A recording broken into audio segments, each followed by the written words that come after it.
Never has a warrior triumphed in so many of my arenas. You will now taste and swallow the bitter pill of defeat.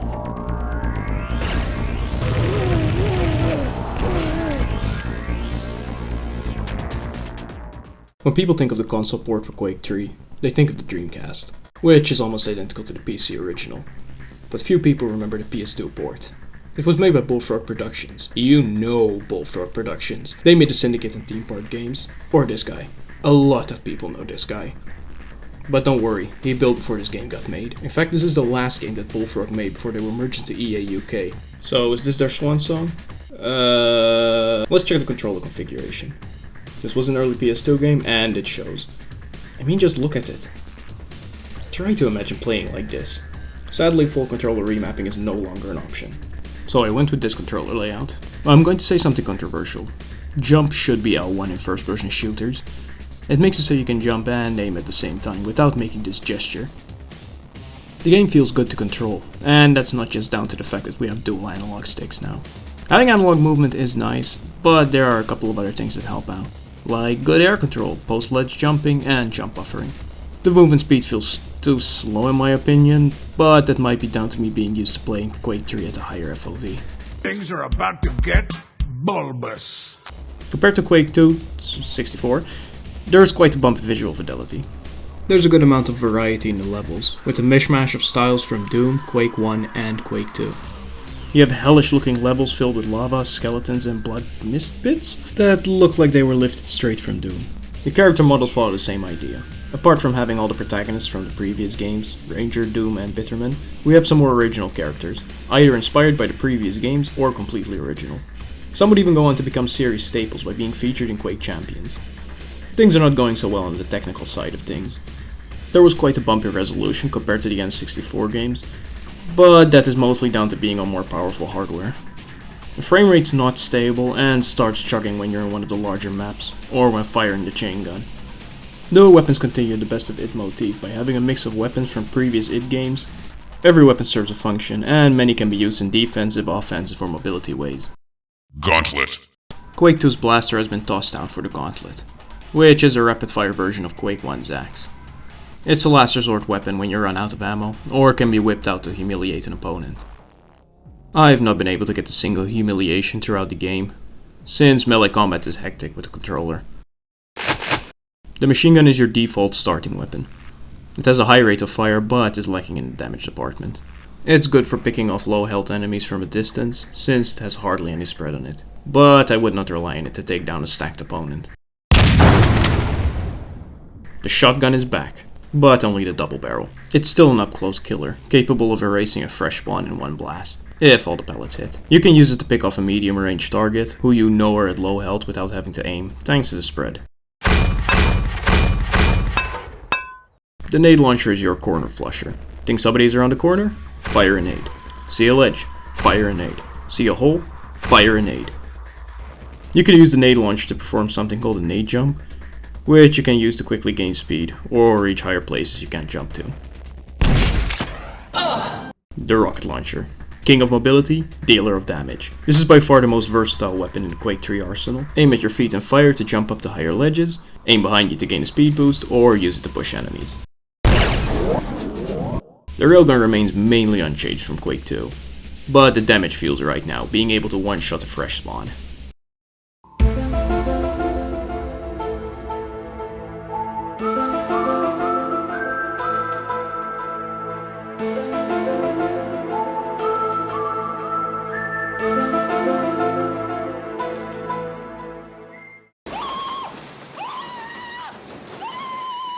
The lightning gun is an extremely strong upgrade of the machine gun.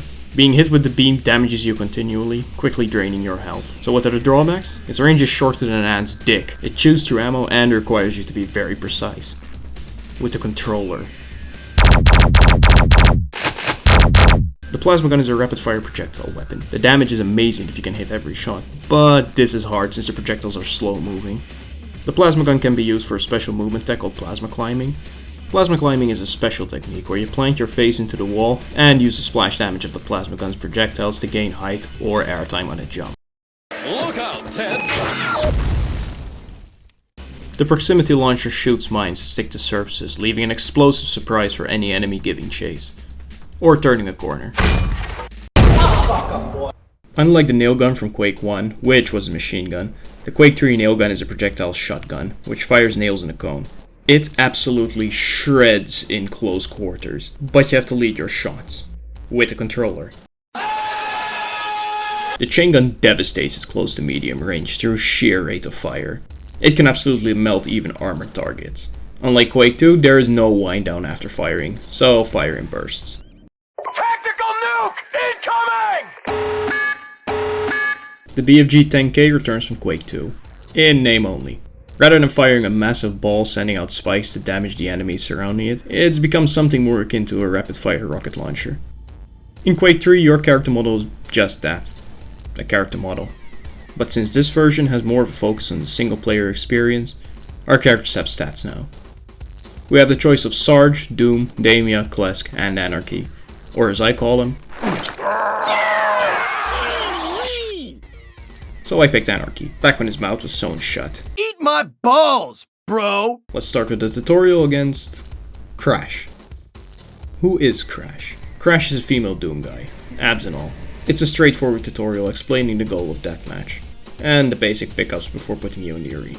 After completing Crash's course... Oh, I get it. After completing Crash's course, we move on to our first real match, as a slave. The AI is competent at deathmatch. They go for health and armor, and more importantly, don't aim like they're hacking. Now that I've shown you every deathmatch map, allow me to explain how you play Quake multiplayer. People often make the mistake in assuming that accuracy is the most important skill to have in Quake. Yeah, this is not true. While good accuracy is important, map knowledge is the real key to winning a match. All armor, weapons, and health spawn on a timer. If you know when to pick up mega health and mega armor, you can easily starve your opponents of resources and dominate them. In the results screen we can see how we did. Earning medals nets you several rewards, such as a shotgun or a chain gun at the start of the match. Next up is a new game mode. Possession. In Possession you need to hold on to the flag for a set amount of time. It can be a fun game mode, but I don't think the bots focus on the person holding the flag, or even try to seek out the flag bearer. So I can just keep running around, grabbing armor and health till I hit the limit. Quick side note, the loading times are long. Sometimes they can take upwards of a minute. Try to entertain yourself while you wait. Skipping over a couple of deathmatch maps to the next new game mode. Elimination is deathmatch with lives, sometimes with changing arenas. It's typically a game mode used to wrap up a tier. Winning this match nets you an upgrade, our stats go up slightly, and we get some new drip. My vision is augmented. In the next map we get a bit more story. Ha, puny creature. I am your master. You die for my pleasure. Otherwise this is a bog standard map. I'm just going to skip to the next interesting one. CTF is interesting. You never have any teammates, not even in the later maps. The enemy never tries to take your flag and is content just fragging you. So CTF just boils down to running and picking up the enemy flag, grabbing haste, and bolting it back to your flag, ignoring the enemy.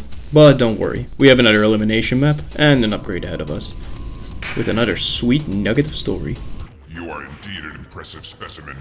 Few mortals have shown such skill, cunning, and tenacity in battle. Take little succor from my words, or it will only make your imminent defeat more difficult to bear. I hate Possession. Progressing further in the game and winning matches seems to piss off the arena master. What kind of trickery is this? Never has a warrior triumphed in so many of my arenas. Are you more than you appear? No matter, you will now taste and swallow the bitter pill of defeat. So for punishment, he glitches my audio. But that won't stop me from meeting him. So we meet at last.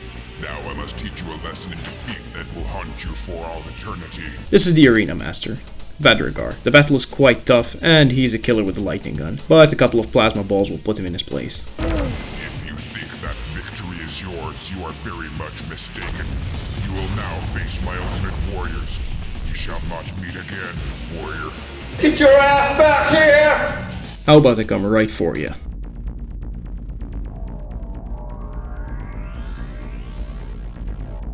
I am Vadrigar, the Arena Master. the Supreme Being. You shall never be free. You will live out an everlasting and torturous defeat at my hands. The final boss fight with Vadragar is one of the most challenging fights the game has to offer. We first need to shoot off these latches on the ceiling, containing him in his bubble. He does not have much more health and armor than the last time we fought him, but his rocket launcher does 150 splash damage, so always stock up on health and armor. Hurry up. I have a sequel to end, you know. Not in another 16 years. Getting him low will cause him to retreat back to his platform, where we can BFG him to death. He explodes in a gory fashion, and we get teleported onto his platform. I'm guessing this implies that we have taken over his place as Arena Master, and we get the credits. Quake 3 for the PS2 is... yeah, it's not very good.